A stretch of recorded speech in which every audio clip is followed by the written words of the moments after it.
Hello! In this video we will be going over how to solve a polynomial using substitution. As its name implies, that means we'll be substituting in a value for another value in order to turn what we're given into something that we understand how to solve.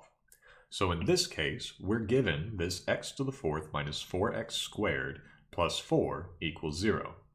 This is a polynomial, but it's not our second degree polynomial that we know how to solve.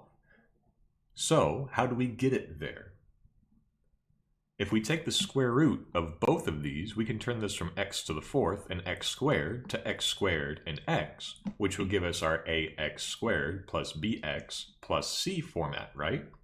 So in order to do so, we'll use another variable, u, and set it equal to x squared. So for the x to the fourth, that would just be x squared squared, or u squared, since we can square both sides of these without changing the value. So we can substitute in u squared for x to the fourth. And over here, for our x squared, well, we know that's u because that's what we set it equal to. And then we bring down our 4, set it equal to 0. Now we have our second degree polynomial. In fact, we have one that we know how to solve pretty easily.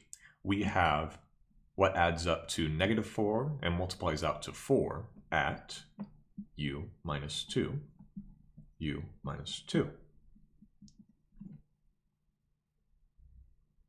So now we have u minus 2 times u minus 2 equals 0.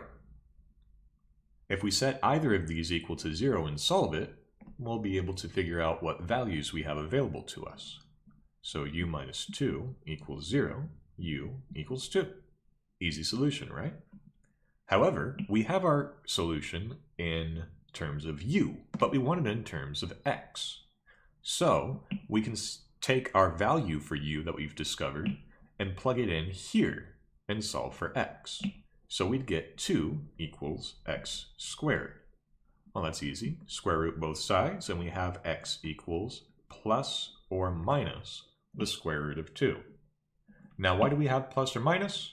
Real quick, because we took the square root of something, and either the positive version or the negative version of that value can be squared, because if we're squaring something, we'll wind up removing whatever the sign was, whether it was positive or negative, and setting it equal to positive.